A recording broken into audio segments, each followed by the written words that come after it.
Assalamualaikum warahmatullahi wabarakatuh. Ini anak-anak muda sudah mau tidak mau dari IPENU sudah meningkat seiring era milenial yang sedang berjalan. Ini sudah terbiasa, yang dulu biasanya yang bisa pakai Zoom ini adalah para wali. Wali dari tempatnya masing-masing, Zoom-zooman dengan wali yang lain di pamijahan. Nah, sekarang seiring perkembangan zaman, anak-anak IPENU juga bisa rapat jarak jauh. Ini dulu hanya para wali yang bisa. Sekarang yang penting punya kuota. Dulu yang bisa berbicara jarak jauh dan terlihat gambarnya hanya para senayang yang menggunakan cermin sakti, mirror on the world, itu bisa. Nah, sekarang yang penting punya kuota, bisa video call. Tuh, dulu yang bisa mencari barang hilang itu adalah para orang-orang sakti. Sekarang semua diganti oleh yang namanya CCTV. Jadi ini zaman terus bergerak. Makanya seiring perkembangan zaman yang terus bergerak dan milenial yang tidak pandang bulu, yang milenial scaling everything ini anak-anak muda harus bisa mengikuti perkembangan ini dengan ilmu pengetahuan, dengan segala kemampuannya. Pasar-pasar internasional sekarang sudah tidak banyak yang berpikir ijazah, tapi skill, kemampuan. Hanya pegawai negeri yang masih pakai ijazah. Ini milenial. Dari dalam rumah, dari dalam kamar, bisa ketemu. Cuman satu yang harus diingat, ini mumpung eranya Isra Mi'raj ini. Saya mesti mengingatkan semua bahwa Rasulullah itu pernah diperjalankan minal masjidil haram ilal masjidil aqsa alladzi barakna haulahu linuriyahu min ayatina innahu huwas sami'ul basir. Itu sekitar tahun 600. Jadi sudah menyebut tentang Masjidil Haram dan Masjidil Aqsa. Yang Masjidil Aqsa langsung disebut di situ alladzi barokna haulahu. Nah, sementara yang Masjidil Haram sudah disebut lebih awal dalam ayat tersendiri. Disebut inna awwala baiti wudi'a lin-nasi lalladzi bi Bakkata mubarakah. Jadi Makkah yang penuh barokah. Maka kemudian Nabi Ibrahim menyandarkan kepada keberkahan awwala baitin dengan berdoa, Rabbana ini askantu min dzurriyyati biwadin ghairi dzi zar'in 'inda baitikal muharram. Ini adalah karena bibak kata mubarakah, dan Nabi Ibrahim menyandarkan keberkahan itu dengan menitipkan dzurriyah yang di tempat ghairi dzi zar'in tapi 'inda baitikal muharram. Rabbana liyuqimus sholata waj'al afidatan minan nasi tahwi ilaihim warzuqhum minas samal la'allahum yashkurun. Nah, keberkahan Makkah itu kemudian bergerak ke seluruh penjuru dunia, dan hari ini hampir seperempat, bahkan mungkin sepertiga, mendekati setengah penduduk bumi adalah mendapatkan pancaran keberkahan Makkah. Menjadi Muslim, menjadi NU, menjadi IPNU, menjadi IPPNU, dan menjadi yang lain. Itu sebenarnya adalah perjalanan dari awwala baiti wudi'a lin-nasi lalladzi bi Bakkata mubarakah. Nah, kemudian barokah lagi yang disebut adalah Masjidil Aqsa alladzi barokna haulahu, yang diberkahi. Yang kemudian dari Masjidil Aqsa dan sekitarnya keluarlah peradaban-peradaban besar yang juga sekarang bergerak ke seluruh dunia, yaitu peradaban Nasrani dan peradaban Yahudi. Jadi terlepas dari suka dan tidak suka bahwa pergerakan masyarakat Eropa digerakkan oleh sebuah peradaban yang dulunya bersumber dari sebuah tempat yang disebut oleh Allah Masjidil Aqsa alladzi barokna haulahu. Perkembangan masyarakat di Eropa yang lain juga digerakkan oleh orang-orang Yahudi yang menempati alladzi barokna haulahu. Nah, milenial ini mempertemukan semuanya pada satu ruang hidup bersama. Itu milenial ini menempatkan kita hidup dalam ruang yang hidup secara bersama-sama. Makanya Rasulullah sudah dipesan sama Allah, wa ja'alnakum syu'uban wa qabaila lita'arufu. Kalian harus saling pengertian. Karena apa? Antara bangsa dan suku, bahkan antar agama hari ini ketemu dan mengisi ruang-ruang yang paling pribadi. Zoom kita bisa lakukan sekarang juga adalah teknologi yang dikembangkan oleh orang Eropa. Tadinya teknologi ini berkembang dari orang-orang dari Masjidil Aqsa alladzi barokna haulahu. Lahirlah WhatsApp yang akhirnya memfasilitasi kehidupan kita. Perkembangan ini semua dari sana. Orang bisa saling berkomunikasi jarak jauh, kaum muslimin pakai WhatsApp, orang Yahudi pakai WhatsApp, bahkan di pelosok dunia yang lain juga pakai WhatsApp. Itu juga pergerakannya dari sebuah teknologi yang tadinya diajarkan oleh kelompok-kelompok agama yang bergerak dari alladzi barokna haulahu. Yang mempengaruhi Eropa yang namanya Ibnu Rushd, Averroes. Kemudian ada Avicenna, Ibnu Sina. Ini juga adalah peradaban yang digerakkan, yang berangkat dari awwala baiti wudi'a lin-nasi lalladzi bi Bakkata mubarakah. Jadi hari ini peradaban-peradaban besar di dunia ini berangkat dari tempat-tempat yang jauh dan diberkahi. Artinya jalannya adalah jalan Tuhan. Nah, hari ini orang milenial ketemu. Milenialis ini ketemu. Kita suka tidak suka. Ketika menandai waktu, kita menggunakan jam. Jam itu sebenarnya dulu berawal dari lonceng gereja, ya. Sangat besar. Lama-lama dimodifikasi menjadi jam kotak yang akhirnya masuk ke masjid. Lama-lama kemudian menjadi jam tangan, lama-lama menjadi jam digital. Hari ini kaum muslimin menikmati bagaimana punya alat tukar yang sangat sederhana dan ringan.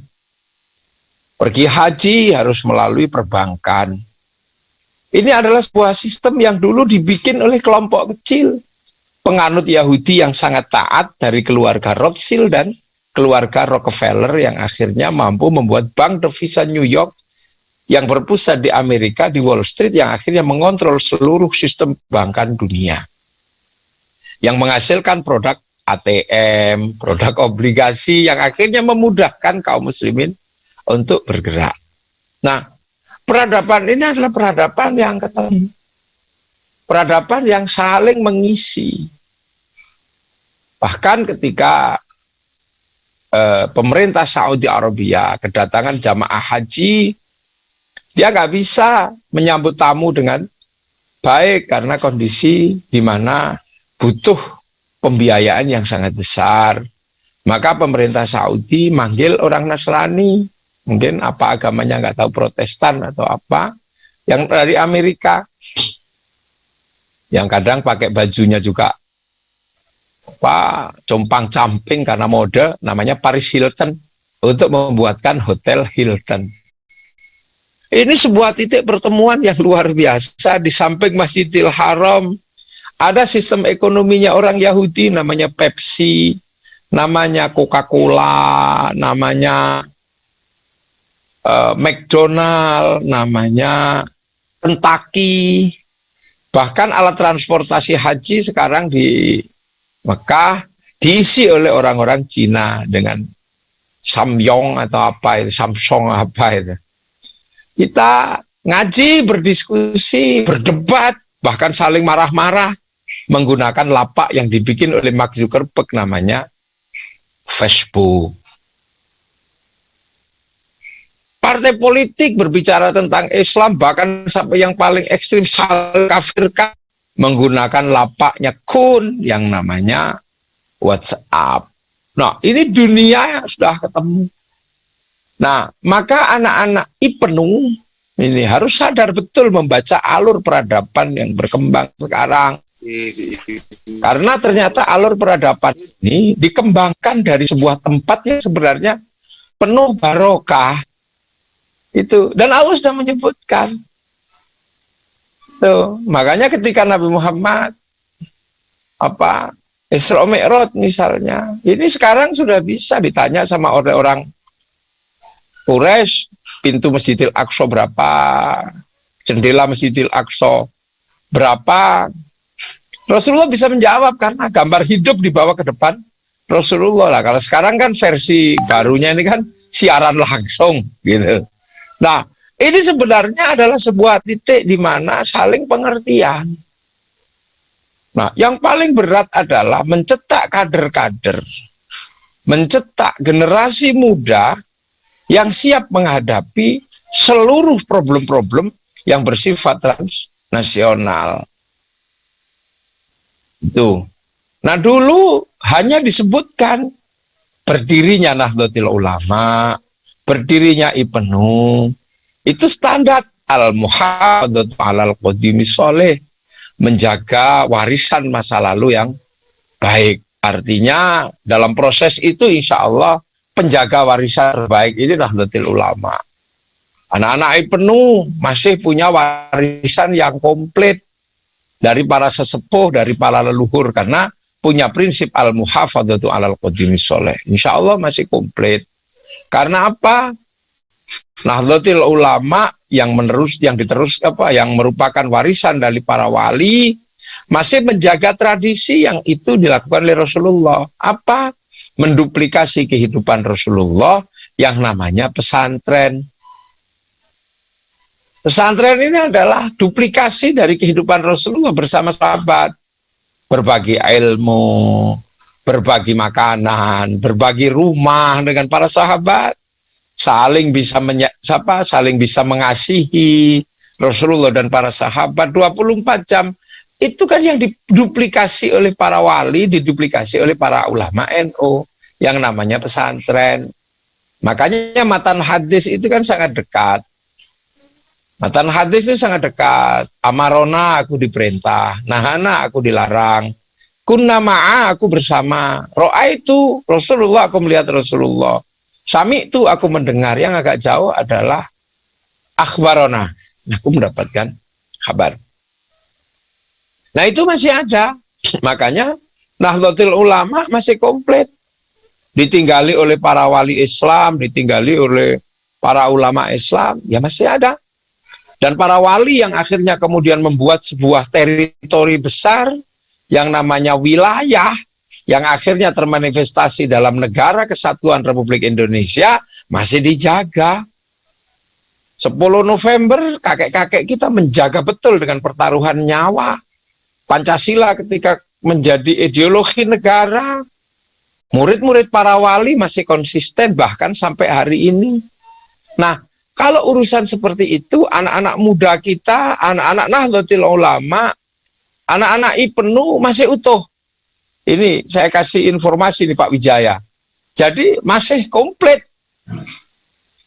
Makanya NU tidak pernah melupakan untuk menjaga NKRI dan bangsa. Karena NU itu penerus para wali. Nah, wali itu membangun teritori yang disebut wilayah. Makanya wilayah sebagai tinggalan para wali ini akan selalu dijaga. Segala resikonya. Insya Allah. Anak-anak IPNU tidak akan tertarik dengan gerakan-gerakan radikal. Karena apa? Karena anak-anak IPNU masih diajarkan menjaga masa lalu yang baik. Sejarah yang baik. Anak-anak IPNU nggak akan silau dengan persatuan baru. Kaum muslimin bersatu di 212. Itu anak NU nggak tertarik yang begitu-begitu. Karena orang-orang NU pasti masih ingat bahwa NU pernah memfasilitasi pertemuan seluruh kaum muslimin Indonesia dalam sebuah wadah yang namanya MIAI, Majelis Islam A'la Indonesia, yang akhirnya pecah juga keributan karena mereka berebut kekuasaan menjadi politik. Orang-orang NU juga masih ingat ketika kaum muslimin disatukan lewat Masyumi. Tapi akhirnya kemudian juga kelompok-kelompok yang tidak dari NU berebut kekuasaan sampai akhirnya Masyumi dibubarkan oleh Bung Karno karena sikap politik kekuasaan waktu itu. Dan NU tidak pernah bergeming kalau sudah urusan bangsa. Bahkan ketika kelompok-kelompok DITI, INII mulai berontak, PRRI, Permista demi bangsa dan negara, NU rela bergabung dalam Nasakom, keluar dari Sawadil A'zam kaum muslimin yang besar namanya Masyumi, malah gabung dalam Nasakomnya Bung Karno, nasionalis, agama dan komunis. Sebuah sikap demi mempertahankan keutuhan bangsa dan negara. Tapi ketika PKI bersikap mengkhianati bangsa, Nahdlatul Ulama yang paling pertama melakukan penghabisan di bawah. Makanya anak-anak NU tahu persis bahwa PKI di bawah itu sudah habis. Makanya ketika diistilahkan PKI bangkit lagi, NU nggak pernah percaya karena NU tahu persis di bawah seperti apa. Nah, untuk hal-hal seperti itu bahkan sampai ketika Pilpres, NU tidak pernah bergeming. Ketika ada yang mengolok-olok Pancasila, NU bertahan.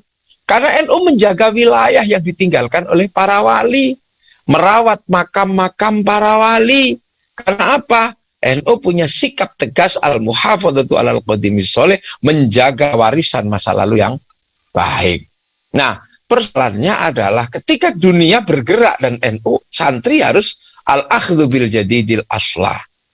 Para anak-anak IPNU ini harus mengambil masa depan yang lebih baik. Sementara pada saat sekarang, masa depan itu sudah luar biasa cepat hari ini. Percepatan masa depan ini luar biasa.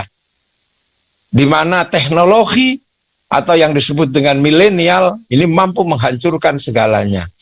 Hal-hal yang bersifat konvensional mati. Dan itu taksi yang dulu gagah tahun 90-an ke bawah, habis diajar sama Gojek sama Grab. Mal-mal besar sebentar lagi juga akan dihabisi oleh bisnis online. Pak Pos yang dulu gagah menghantarkan surat orang yang jatuh cinta, hari ini habis dihajar sama WhatsApp dan video call. Tidak ada lagi filateli, tidak ada apa. Nah, anak-anak ini menghadapi satu fase yang luar biasa cepat. Bahkan jin pun nggak bisa mengikuti percepatan manusia. Dulu jin begitu kuat ketika dia membantu manusia untuk mengangkat hal-hal yang berat. Tanpa sadar dia dihajar sama traktor, dihajar sama bulldozer. Jin-jin dan malaikat yang jadi khatam untuk menjadi ilmu saipi angin, dihajar habis sama yang namanya pesawat terbang. Dihajar habis sama yang namanya mobil. Nah, ini dunia baru. Nah, anak-anak IPNU menghadapi situasi seperti ini.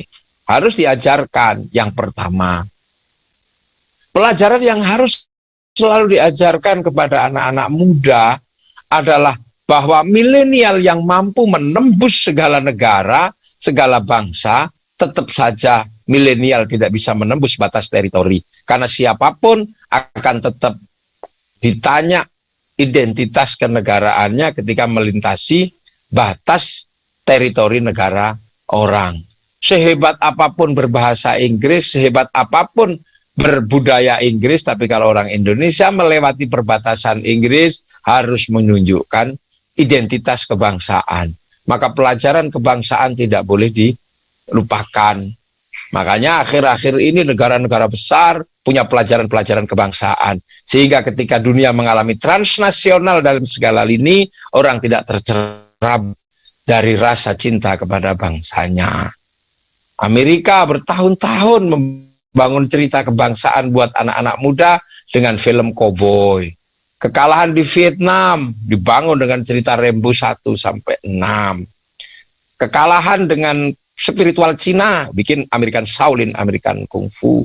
Dengan Jepang bikin American Ninja, American Samurai. Mereka bikin itu. Malaysia ketika menghadapi tekanan gerakan rasialis di dalam negeri, anak-anak kecil dibangun sebuah cerita besar tentang bagaimana saling menghargai sesama anak bangsa. Malaysia tidak bisa lepas dari ras India, maka si Upin dan si Ipin sebagai ras asli Melayu dikenalkan dengan tokoh kecil namanya Jarjit. Agar gak lupa dengan anak-anak Cina, maka dia dikenalkan dengan tokoh kecil yang namanya Mei Mei. Terhadap Indonesia dia diajarkan tokoh kecil namanya Susanti. Rasa kebangsaan yang terkoyak-koyak di Cina dibangun betul oleh orang Cina. Bagaimana dengan film kungfu, bahkan film-film yang bersifat futuristik masih dibangun tentang ular putih, siluman ular putih, kondor herois masih diajarkan. Dulu kita masih punya. Jepang agar tidak mengulang peristiwa restorasi Meiji dan Tokugawa, bikinkan cerita Samurai X. Ini adalah cara-cara merawat bangsa, itu yang pertama. Nah, yang kedua yang dipersiapkan untuk anak-anak muda ini adalah penguasaan terhadap teknologi.